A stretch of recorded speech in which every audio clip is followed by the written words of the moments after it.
Xin Chao, what's up everybody? Alright, we're in Bintan, right over the bridge from where I live in District 1.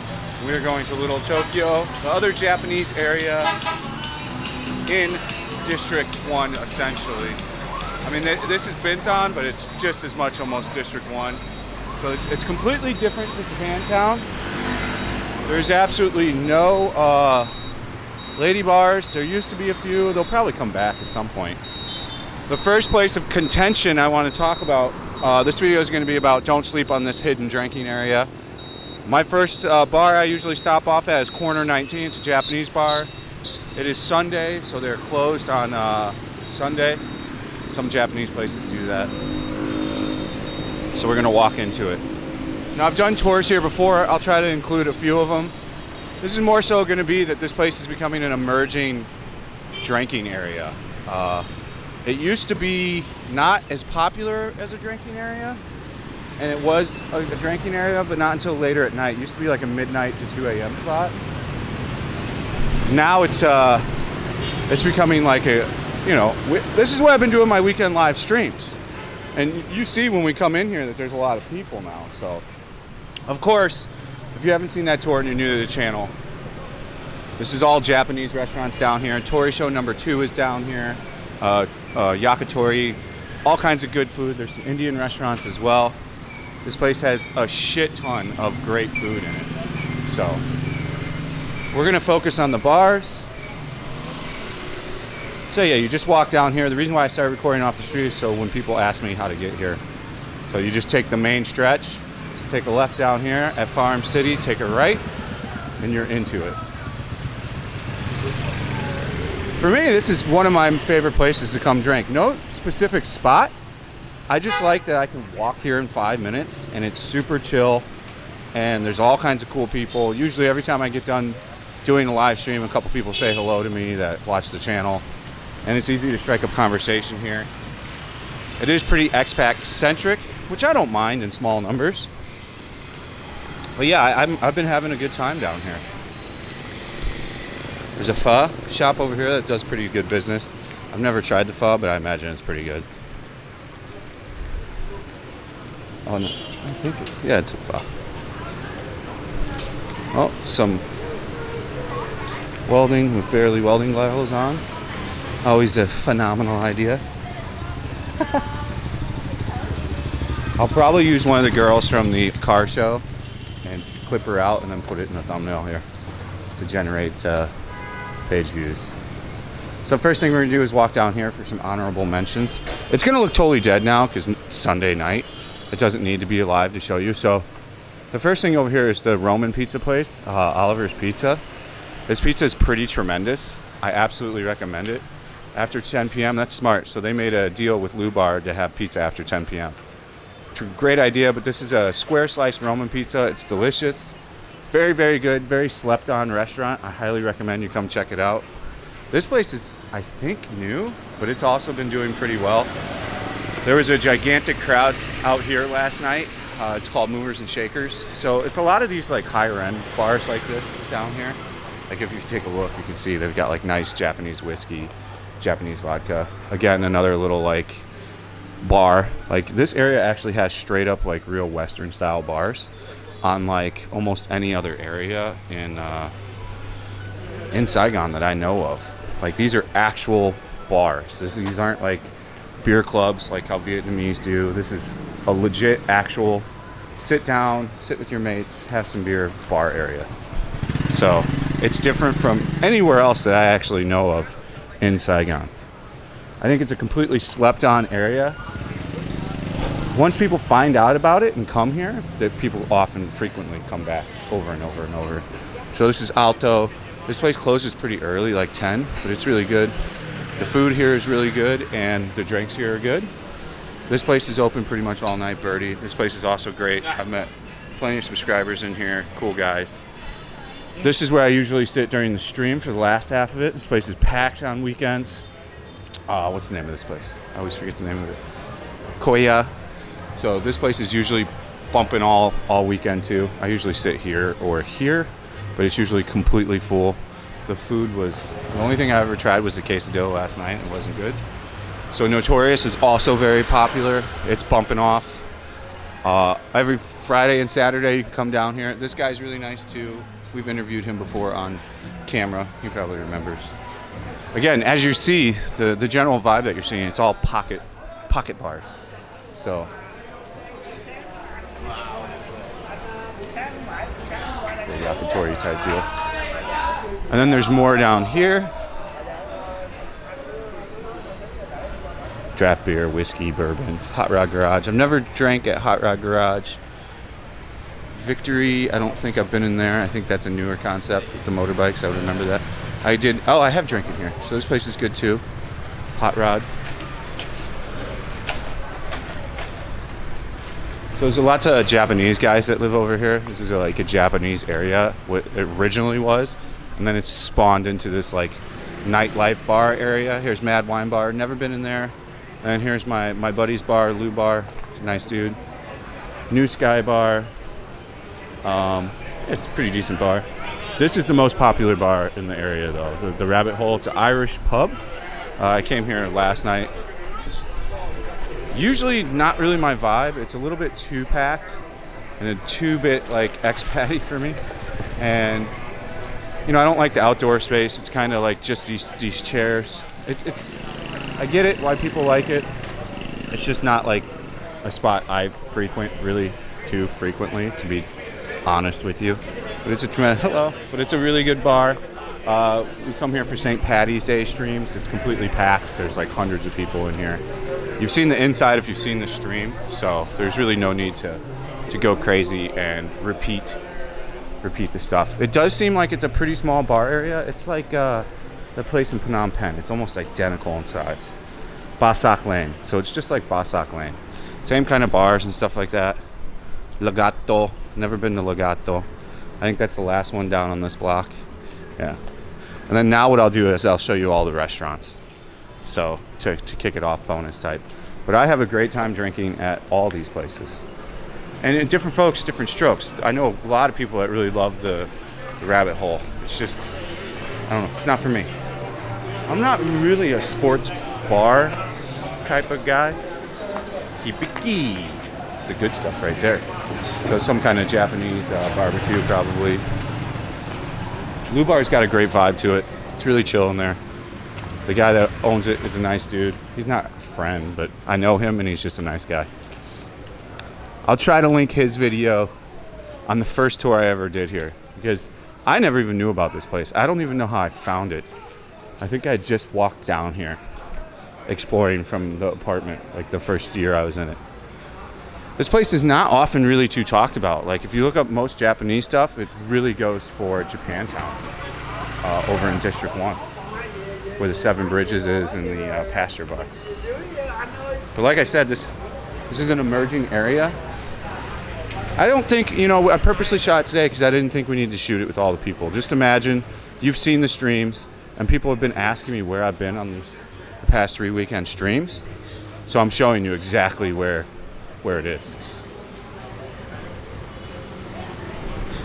So down here, there is a tremendous amount of restaurants. Like a tremendous amount.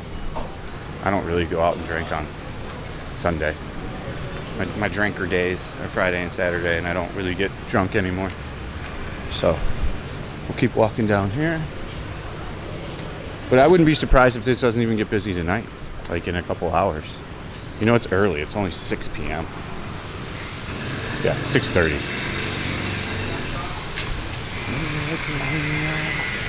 Yeah, there's a suit guy, a bespoke suit guy right here. I think it's pretty expensive. 10 million for a suit. But I think he's a Japanese feller. If any of you guys wondered about Chuck's Burger, if you think they're gone, they're not gone. I think he got rid of the location on Pasture just because it costs too much money. So now his location is down here. He told me last I saw him that he was opening a food truck. I don't know, could be, could not be. But I think he said he's going to do a food truck as well. So we'll see about that. Oh, maybe she can be the thumbnail. He was looking at me like she was going to make some monies. Or I could just be attractive. Who wouldn't want a little bit of fat and broke in their life?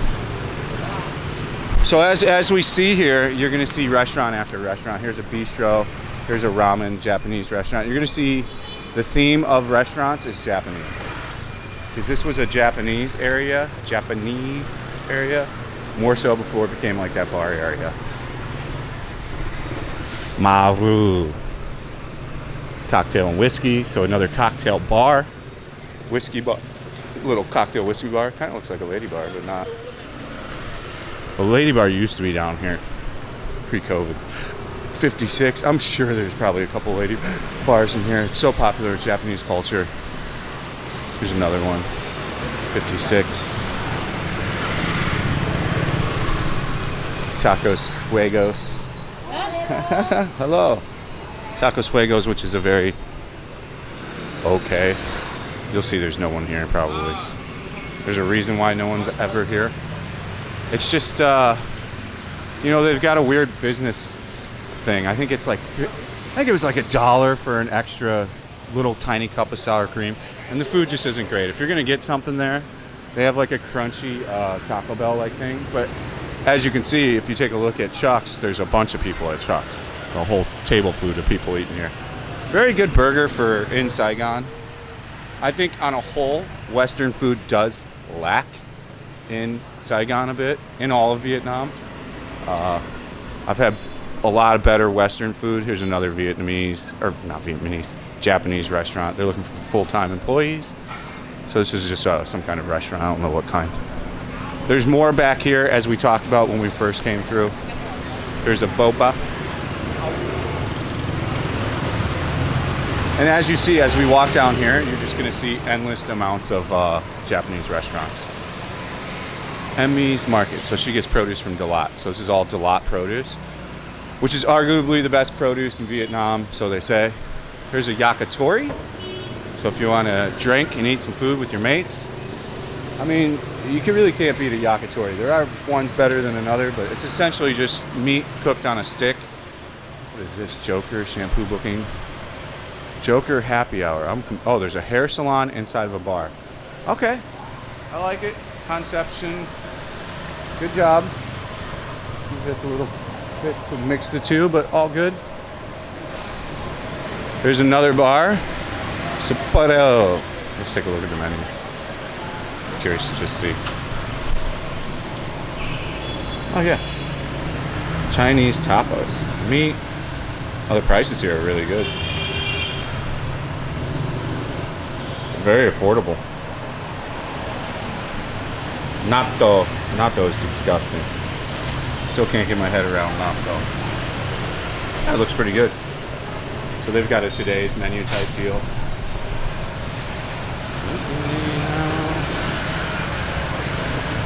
Bar W probably closed on Sunday. You know, if I would measure and see how business is. If I don't have a lot of people coming in on Sunday, I'd probably close too. It's not worth it to pay the staff. There's a spa in here. Probably, most likely, a completely regular, good spa. No funny, hokey business. Washo. So this, I don't remember this being here. Oh, this place is super popular. I'm gonna have to come check this place out. Looks really cool. Let's check out the menu. This has got a lot of people eating. Let's see, oh, it's sushi. Okay, cool. This will be the next place we go have dinner. When there's that many people in there eating the whole things, and they're cooking it the traditional Japanese style directly in front of you, it's exactly how you want to have sushi. You usually know you're in for a treat with some good sushi then. Here's some torch right here.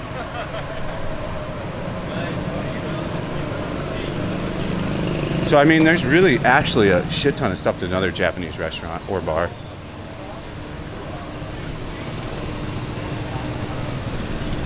I would like to take a night and come in with the live stream and just go to each one of these places. Buy a drink and get a small sample of food. We'll see. Here's another bar. Oh, this is pretty cool too. A little pocket bar. Cool little thing here. He's got a happy hour going too. He's closed on Tuesday. Also happens a lot in Japanese culture. This place looks great. A lot of people in here. Jesus. I think it's a bar and food.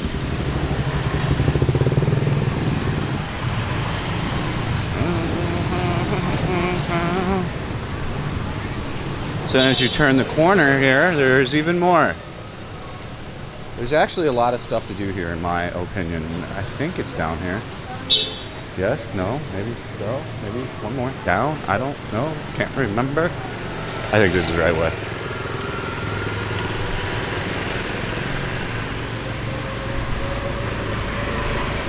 Whatever this is popular.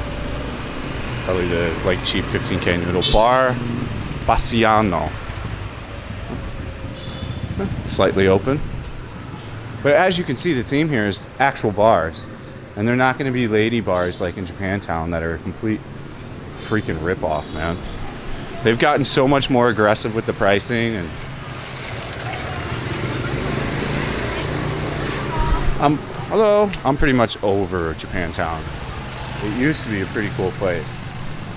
And now like their pricing just, I swear it goes up every month. And then there's a rooftop bar up here. I've never been up here, so I cannot speak to it. I have no idea. There used to be a darts place here. I don't think he's reopened, or he's closed on Sundays.